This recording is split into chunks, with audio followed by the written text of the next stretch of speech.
मेरे दोस्तों, अगर आपके पास पैसे हैं तो नाइकी, एडिडास, रीबॉक सबकी ड्रेस आप खरीद सकते हैं। लेकिन मेरे बच्चे, अगर मैं आपको ये कहूं कि आर्म फोर्सेस की यूनिफॉर्म खरीदने की औकात है पैसे में, तो जवाब है बिल्कुल नहीं। क्योंकि ये जो यूनिफॉर्म खरीदी जाती है, ये खरीदी जाती है दिल के जुनून से और बहुत तगड़ी मेहनत के थ्रू। तो मेरे प्यारे बच्चों, आज मैं आपसे बात करने जा रहा हूं एसएससी जीडी की कंप्लीट इंफॉर्मेशन। एसएससी जब से एडिक्विटी के थ्रू एग्जाम कंडक्ट कराने जा रहा है, तो नए पैटर्न के सवाल आ रहे हैं, उस पर डिस्कशन होगा। कितनी वैकेंसी आएगी, आरपीएफ को जोड़ा गया है, आरपीएफ कांस्टेबल, उससे क्या फर्क पड़ेगा, जो नई बटालियन बनी उससे क्या फर्क पड़ेगा, और क्या आपका सेफ स्कोर होगा, पढ़ने का क्या तरीका हो। और अब से अगर आप अगले 4 महीने के लिए जो मैं आज शेड्यूल बताऊंगा और शेड्यूल को फॉलो कर लेंगे, तो विश्वास मानिए आप अपने अंदर एक नई ताकत देखेंगे और आप अपने अंदर वो डिजर्विंग चीज देखेंगे जिसके लिए एक वर्दी डिजर्व करती है। तो मेरे प्यारे बच्चों, आप सभी को नमस्कार। मैं राकेश यादव आप सभी के इस वीडियो में स्वागत करता हूं। अब बात करते हैं सीधे आपके काम की। मेरे प्यारे बच्चों, एसएससी जीडी वाले एग्जाम को कंडक्ट कराता है, नाम जो बोला जाता है वो बोला जाता है एसएससी जीडी कांस्टेबल। अभी जो सूचनाएं थी पहले वाली वो ये थी कि भाई 50,000 से ज्यादा वैकेंसी होगी, काम इंडिया में ही करना है। लेकिन ऑनलाइन एप्लीकेशन कब आएगा, एग्जाम की डेट क्या होगी, ऑफिशियल वेबसाइट आप सब जानते हैं ssc.nic.in है। लेकिन एग्जाम के लिए नोटिफिकेशन कब आएगा, तो अब मैं आपको बता रहा हूं कि नवंबर में ये नोटिफिकेशन आना है। उसके पीछे का कारण समझाता हूं क्यों। देखो मेरे दोस्त, ध्यान से मेरी बात को समझना। देखो यार, ये 17 नंबर पे लिखा हुआ है, ये एसएससी का ही एक नोटिस है जिसे आप ध्यान से देखेंगे। स्टाफ सिलेक्शन कमीशन का कैलेंडर है 2025-26 के लिए। इसी कैलेंडर में जब आप 17वें नंबर पे जाएंगे यहां पे, तो आप देखेंगे constable GD in central arm forces. और इसमें जो इन्होंने कहा था कि भाई हम अक्टूबर में इसका नोटिफिकेशन निकालेंगे, लेकिन अक्टूबर में इसका नोटिफिकेशन नहीं आया। नवंबर तक इसके फॉर्म अप्लाई होने थे और जनवरी फरवरी में मेरे प्यारे बच्चों इसका एग्जाम होना था। लेकिन अब क्या होगा कि एसएससी जीडी का जो नोटिफिकेशन है मेरे प्यारे बच्चों, वो आपका आ जाएगा नवंबर में। और उसके पीछे एक और भी कारण है, एसएससी ने एक और अपनी तरफ से नोटिस निकाला था। ये नोटिस आया था और इस नोटिस की आखिरी लाइन में अगर आप जाएंगे, यहां पे देखेंगे, मैं इसको थोड़ा बड़ा करता हूं, तो यहां देखिए लिखा हुआ था application window for Delhi police examination and SI CPO have been opened up, वो ओपन हो चुकी है। And application window for constable GD 2026 will open in November 2025। और नवंबर 2025 में मेरे बच्चे एसएससी जीडी का नोटिफिकेशन आ जाएगा। हो सकता है कि आज आ जाए, हो सकता है कल आ जाए, हो सकता है परसों आ जाए, लेकिन आप देखेंगे कि इन्हीं 3-4 दिनों के अंदर अंदर एसएससी जीडी का नोटिफिकेशन आपको आता हुआ दिखाई देगा और ये उसका पुख्ता आधार है। अब मेरे बच्चे, मैं आपको ये समझाना चाह रहा हूं कि 50,000 प्लस वैकेंसी गलत क्यों लिखी हुई है, वैकेंसी कितनी आनी उसी बारे में समझा रहा हूं। अगर आप ध्यान देंगे तो पीछे हमने भी वीडियो बनाई थी और आपने भी देखा होगा कि बीएसएफ जब ऑपरेशन सिंदूर चला था, तो उसके बाद बीएसएफ को जल्द मिलेंगे 16 नए बटालियन। तो मेरे बच्चे 16 नए बटालियन बनाए गए हैं, 2 नए हेडक्वार्टर की मंजूरी दे दी गई है। और मेरे प्यारे बच्चों, अगर आपने अखबार उस समय पढ़ा होगा तो आप इस बात को याद रख पा रहे होंगे कि 18,000 से ज्यादा नई रिक्रूटमेंट मेरे प्यारे बच्चों यहां पे की जा रही है, केवल और केवल बीएसएफ में। तो जो 50,000 वैकेंसी है वो क्यों 80-85,000 पे जाके टिकेगी, उसके पीछे का कारण दे रहा हूं। दूसरा था मेरे बच्चे RPF constable, railway protection force में कांस्टेबल का पद जो होता था वो आरपीएफ खुद कंडक्ट कराता था उस एग्जाम को। लेकिन अब रेलवे ने भी इस चीज को डिक्लेयर कर दिया और एसएससी ने भी इसको डिक्लेयर कर दिया है कि आरपीएफ कांस्टेबल की जो वैकेंसी होगी वो वैकेंसी एसएससी ही कंडक्ट करेगा। और हर साल भर्ती आएगी और ये पूरी तरह कंफर्म हो गया कि इस बार जो एसएससी जीडी आएगा उसके अंदर रेलवे प्रोटेक्शन फोर्स यानी आरपीएफ कांस्टेबल भी आएगा। तो मेरे बच्चे, इसकी भी वैकेंसी इसके अंदर जोड़नी है। ये मेरे प्यारे बच्चों कुल मिला के डिपार्टमेंट है। जैसे बीएसएफ हुआ, इसके अंदर मैंने बताया कि और फोर्सेज बढ़नी है। सीआईएसएफ ने अपनी बहुत सारी नई बटालियन तैयार की हैं। अगर आप ध्यान दें तो इस बार एसएससी सीपीओ जो 2024 का रिजल्ट आया है उसमें सब इंस्पेक्टर सीआईएसएफ में भर भर के लिए गए हैं। तो जब सब इंस्पेक्टर की संख्या बढ़ाई गई है तो आप समझिएगा कि यहां पे कांस्टेबल की भी संख्या बढ़नी है, बाकी स्टाफ की भी यहां संख्या बढ़नी है। उसके बाद आता है सीआरपीएफ, फिर एसएसबी सशस्त्र सीमा बल, फिर आईटीबीपी, फिर असम राइफल, फिर एसएसएफ सेक्रेटरीट सिक्योरिटी फोर्सेस। और ये वो डिपार्टमेंट है मेरे प्यारे बच्चों, या ये वो वैकेंसी है जिसकी सबसे ज्यादा मेरिट गई है और आगे भी जाएगी। क्योंकि इस पोस्ट में एसएसएफ में सेक्रेटरीट सिक्योरिटी फोर्स, ये वो डिपार्टमेंट है जिसकी जीवन भर ड्यूटी पार्लियामेंट पे रहेगी, दिल्ली में रहेगी। तो ये आप सबके लिए सबसे मोस्ट इंपॉर्टेंट पोस्ट हुई। और अगली जो वैकेंसी आप इसमें जोड़ सकते हैं वो आरपीएफ। अब एक नई वैकेंसी भी जुड़ गई, नारकोटिक्स कंट्रोल ब्यूरो एनसीबी की। तो मेरे प्यारे बच्चों, अब ये 50,000 वैकेंसी नहीं रही, मेरे हिसाब से तो ये लगभग 1,00,000 पोस्टें यहां पे निकलेंगी, लगभग 1,00,000 पोस्टें यहां निकलेंगी, जितनी मात्रा में सीएसएफ में सब इंस्पेक्टर भरे गए उसके अकॉर्डिंग अगर हम देखें तो। मेरे बच्चे, एग्जाम का पैटर्न कंप्यूटर बेस्ड होगा, वही मल्टीपल चॉइस क्वेश्चन होंगे, 80 सवाल होंगे, 160 नंबर का पेपर होगा, 60 मिनट आपको दिए जाएंगे और 0.25 मार्क्स का नेगेटिव स्कोर होगा। मेरे बच्चे, अगर हम फिजिकल एफिशिएंसी टेस्ट की बात करें तो भैया मेल के लिए 5 किलोमीटर की रेस 24 मिनट में है, फीमेल के लिए 1.6 किलोमीटर 8 मिनट में। जो लद्दाख रीजन वाले बच्चे हैं उनके लिए 1 मील 6 मिनट 30 सेकंड में, और 800 मीटर की रेस महिलाओं के लिए 4 मिनट में। ये फिजिकल टेस्ट होगा।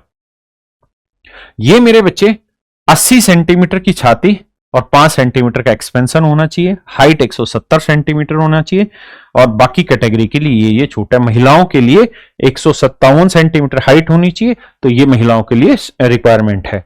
अब मेरे प्यारे बच्चों, हम बात करते हैं कि सिलेबस है क्या। तो सिलेबस में मेरे बच्चे मैथ में 20 सवाल आते हैं, और ये सबसे बड़ा रोल प्ले करेंगे अगर आप एसएसएफ लेना चाहते हैं, सेक्रेटरीट सिक्योरिटी फोर्स। अगर आप दिल्ली में राष्ट्रपति, प्राइम मिनिस्टर, पार्लियामेंट इनके आसपास रहना चाहते हैं तो ये 20 नंबर आपके जीवन में बहुत बड़ा रोल प्ले करेंगे। उसके बाद रीजनिंग है मेरे बच्चे, बीएस क्वेश्चन जीएस के आते हैं, और हिंदी या इंग्लिश में से कोई भी एक सब्जेक्ट आप चुन सकते हैं, 20 क्वेश्चन इसके आते हैं। तो कुल मिला के 80 सवाल 160 नंबर के आते हैं, और 60 मिनट का ये पेपर होता है। अब मेरे प्यारे बच्चों, मैं आपको सिलेबस की बताने जा रहा हूं। तो सबसे पहले रीजनिंग का सिलेबस आप देखिए, ये रीजनिंग का सिलेबस है, ये सारे का सारा रीजनिंग का सिलेबस है। अब जीके जीएस का सिलेबस बता रहा हूं, जिसमें 20 नंबर आने, 20 सवाल होने। तो ये सारा के सारा अलग अलग सब्जेक्ट का मैंने लिखा है कि जीएस में कौन कौन से सब्जेक्ट आपके रहेंगे यहाँ पे। अब मेरे बच्चे, हम बात करते हैं इंग्लिश का सिलेबस। जो बच्चे इंग्लिश चुन रहे हैं, ये आपकी मर्जी होती है कि आप इंग्लिश चुन रहे हैं या हिंदी। अगर इंग्लिश लेंगे तो इंग्लिश का सारा आएगा, और हिंदी लेंगे तो सामान्य हिंदी के सवाल पूछे जाते हैं। तो ये मेरे बच्चे इंग्लिश का सिलेबस है। अब करते हैं हिंदी का। तो ये सारा हिंदी का सिलेबस है जो आपको दिखाई दे रहा है।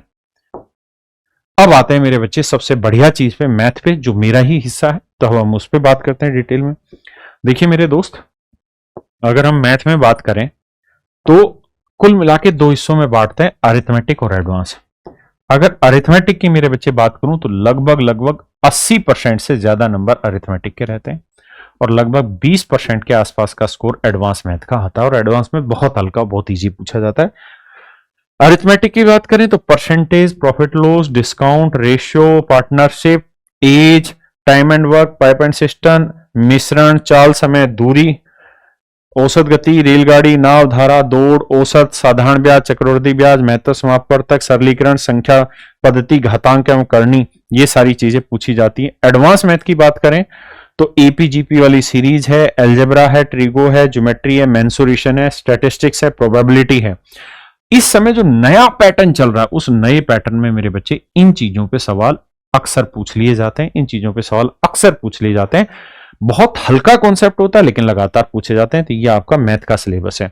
अब मैं सबसे पहले चर्चा करूं कि यार मैथ में कैसे 40 नंबर पक्के करे जाएं, क्योंकि 40 नंबर मैथ में पक्के करने हैं तभी आपको एसएसएफ और बढ़िया रैंक मिल पाएगी। तो मेरे प्यारे बच्चों, 40 नंबर अगर मैथ में पक्के करने तो आपको 2 चीजों की बहुत अच्छे से जानकारी होनी चाहिए। एक तो शॉर्टकट्स का बहुत अच्छे से पता होना चाहिए, लेकिन शॉर्टकट का तब यूटिलाइजेशन कर पाएंगे जब आपको डिटेल में सारे कॉन्सेप्ट आते हैं। आप शॉर्टकट तभी लगा सकते हैं जब डिटेल उन चीजों का बहुत अच्छे से जानते हैं। दूसरा, लेटेस्ट जो प्रीवियस ईयर क्वेश्चंस हुए हैं उनकी प्रैक्टिस भी आपको बढ़िया से करनी है और उन्हीं में शॉर्टकट अप्लाई करने। तो सबसे पहला काम यह है कि आप तरीके से पहले पूरी चीजों को कंप्लीट करिए, उसके बाद इन चीजों पर आइए। अगर मैं प्रीवियस ईयर की बात करूं तो जीडी 2021 में 63 शिफ्ट है, 23 में 76 शिफ्ट है, 24 में 53 शिफ्ट है और 2025 में 56 शिफ्ट है। यानी अगर मैं टोटल क्वेश्चंस की बात करूं मैथ में तो मेरे बच्चे 4960 क्वेश्चन तो मैथ में आ गए। आपको इतने क्वेश्चन से नहीं गुजरना है, सेलेक्टिव क्वेश्चन से गुजरना है जो आपके पेपर में आ सकते हैं। और अगर इन सेलेक्टिव क्वेश्चंस की बात करें तो मेरे प्यारे बच्चों, मैंने चारों सब्जेक्टों की बहुत बढ़िया से किताब आप लोगों के लिए तैयार की है, एसएससी जीडी की।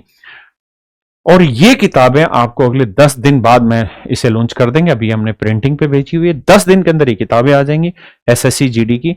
इसमें आप देख रहे होंगे हिंदी इंग्लिश अलग अलग मीडियम में है, और हमने सारे के सारे क्वेश्चन पीवाईक्यू उठाए हुए हैं, टाइप वाइज बांटे हुए हैं, लेवल वाइज बांटे हुए हैं। और हमें पता है कि इस बार आरपीएफ कांस्टेबल भी यहां शामिल हो गया, तो कुछ क्वेश्चन हमने आरपीएफ के भी उठा के यहां दिए हैं पहले से, ताकि बच्चों की पकड़ मजबूत हो सके। तो ये सारा वो पैटर्न है, बिल्कुल टाइप वाइज लेवल वाइज देख रहे हैं। टाइप 12 भी हमने बना रखी है, तो यानी टाइप और लेवल का पूरा ध्यान रखा गया। और सॉल्यूशन देख रहे हैं कितने डिजाइनदार और बढ़िया बना बना के दे रखे हैं, जैसे क्लास में पढ़ाते हैं उसी तरीके से सारे के सारे सॉल्यूशन हमने डिजाइनदार तरीके से समझा रखे हैं, ताकि हर बच्चे को बहुत इजी से समझ में आ जाए चीजें। तो ये सारी कहानी मेरे प्यारे बच्चों आपको मिल जाएगी मैथ में, अलग अलग तरीके से शॉर्टकट के, कोई क्वेश्चन किस तरह से हो रहा है, दूसरा उसको कैसे कैसे कर सकते हैं, ये सारे टॉपिक्स मिल जाएंगे। इसी तरीके से मेरे बच्चे रीजनिंग की जो किताब है वो भरत सर ने तैयार की है, और इसी तरीके से आप रीजनिंग में देखेंगे टाइप वाइज लेवल वाइज चीजें बनी हुई है, बाकायदा साफ सुथरे तरीके से समझाया हुआ है। ऐसे ही मेरे बच्चे अगर हिंदी में कांस्टेबल सामान्य अध्ययन की अगर हम बात करें मेरे प्यारे बच्चों, तो ये सिवान सर ने पूरी तैयार की है। और इसके अंदर ध्यान रखना, जो अपडेटेड पैटर्न है आरपीएफ कांस्टेबल वाला, जो अपडेटेड पैटर्न है, जो इस समय एसएससी जब से एडिक्वेटिव एग्जाम कंडक्ट करा रहा है, उस तरीके के सारे बढ़िया बढ़िया सिलेक्टिव क्वेश्चन ऑलरेडी डाल दिए हैं। और अगर आप देखेंगे यहाँ पे, तो जीएस में इतनी शानदार किताब आपको कहीं नहीं मिलेगी। जैसे कलिंग महोत्सव किस राज्य में मनाया जाता है, तो यहाँ ऑप्शन दे दिए, किस डेट को आया वो लिख दिया, और उसके नीचे लिखा हुआ कलिंग महोत्सव भारत के उड़ीसा राज्य में मनाया जाने वाला एक वार्षिक सांस्कृतिक कार्यक्रम है। यह कलिंग युद्ध की शांति और धर्म की भावना का प्रतीक है। यानी एक ही सवाल को अलग अलग तरीके से उसको डिफाइन भी कर दिया, ताकि एक सवाल का आंसर देखो तो कई सारी चीजें उससे याद हो जाए। तो ये मेरे प्यारे बच्चों जीडी की किताब है। ये सारी की सारी किताबें विद इन 10 डेज मार्केट में आ जाएंगी, और बहुत मिनिमम कॉस्ट में हम लोग इन किताबों को निकाल रहे हैं। आप देख रहे हैं सॉल्यूशन भी कितना बढ़िया तरीके से डिजाइन किया हुआ है एक एक चीज का। ऐसे ही मेरे बच्चे ये हिंदी की किताब है, सामान्य हिंदी। ऐसे ही हिंदी में एक एक चीज को बहुत अच्छे से सुंदर से हमने लिखवा दिया है, और मैं उम्मीद करता हूं कि हिंदी भी आपको इसी तरीके से मजा आएगा। अगर मेरे प्यारे बच्चों आपने अभी तक कोई तैयारी करनी स्टार्ट नहीं की है, तो ये सही वक्त है जब आप इसकी तैयारी करना स्टार्ट करें। तरीके से पढ़ें, किसी भी यूट्यूब चैनल से पढ़ें, या एक जगह सिस्टमेटिक होके मतलब एक एक चीज का वही हिस्सा पढ़ें जो लेटेस्ट पैटर्न पे और जितना जरूरी है। तो मेरे प्यारे बच्चों, हम आप लोगों के लिए एक बैच भी लेकर आए हैं एसएससी जीडी का, जिसकी फीस है 599 रुपए। और मेरे बच्चे पूरी बेहतरीन टीम होगी, ठीक है जी। मैं खुद इस बैच को देख रहा हूं आप लोगों के लिए, ताकि जो भी बच्चा इस बैच में हो उसको बेहतरीन क्वालिटी मिले, और उसके सिलेक्शन के लिए जो जो रिक्वायर्ड है वो सब मिले। एसएससी जीडी के बैच में एनरोल कैसे करना है? सबसे पहले आपको प्ले स्टोर से एप्लीकेशन डाउनलोड कर लेनी है, और रजिस्ट्रेशन के बाद आपको इस तरीके से आपको यहाँ पर आपको इंटरफेस दिखता है। ये हमारा होम पेज होता है। यहाँ पर बैचेज, अगर बैचेज पे आप क्लिक करते हो तो आपको इस तरीके का इंटरफेस दिखेगा। माई बैच में कौन से बैच दिखते हैं? जो आपने, जैसे आप माई बैच पे क्लिक करोगे तो आपको वो बैच दिखेंगे जो आपने एनरोल कर रखे होंगे। अभी आपके पास कोई बैच नहीं है, तो जैसे आप न्यू बैच पे यहाँ पर क्लिक करोगे तो आपको दिख रहा है एसएससी प्रथम 13 मैथ सुपर स्पेशल बैच। तो आपको देखना है एसएससी जीडी 2026 बैच 05। आज इस बैच में आपको एनरोल करना। तो जैसे आप इस पे क्लिक करोगे तो आपको ये पूरा का पूरा यहाँ पे दिख रहा है 2 डेज में सारे सब्जेक्ट की आपको क्लास दिखेगी।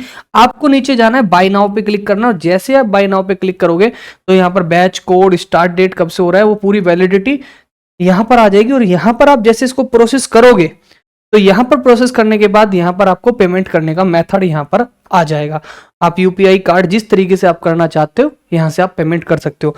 बाद में आप फाइनली यहाँ से बैक जाओगे तो शुरुआत में कहाँ पर जाना है, जैसे आप यहाँ से बैक जाओगे तो आपको होम पेज, इसको पूरा बैक यहाँ पर क्लिक करोगे तो आपको ये होम पे, यानी होम पे माई बैच में आपका बैच आ जाएगा। अभी हमने परचेज नहीं किया इसलिए नहीं आया। आप जैसे ही करोगे यहाँ पर, बाकी इस पे अगर किसी और बैच को देखना है तो न्यू बैच में आप सारे बैच देख सकते हो। हमारे यूपीएसआई का बैच आया है, मैथ स्पेशल, बैंकिंग, ये सारा आप इसमें देख सकते हो एसएससी की कैटेगरी में। तो ये कंप्लीट प्रोसेस है। ये हमारी तरफ से कुछ शेड्यूल भी आप लोगों को, कि अभी से अगर आप डेली मैथ में 3 घंटे दे दें, रीजनिंग में 1.5 घंटे दें, जीएस में 2 घंटे दें और इंग्लिश में 2 घंटे दें, तो ये जो टाइम होगा ये मुझे लगता है कि आपके लिए निकालना इस समय पर्याप्त होगा। और जब आपका एग्जाम होगा तब तक आपकी तैयारी बहुत अच्छे से हो चुकी होगी।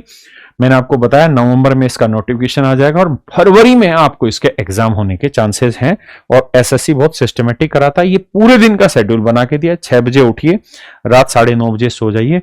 एक एक चीज को टाइम वाइज, ब्रेक वाइज सब कुछ लिख के मैंने दिया है, तो इन चीजों को फॉलो करिए।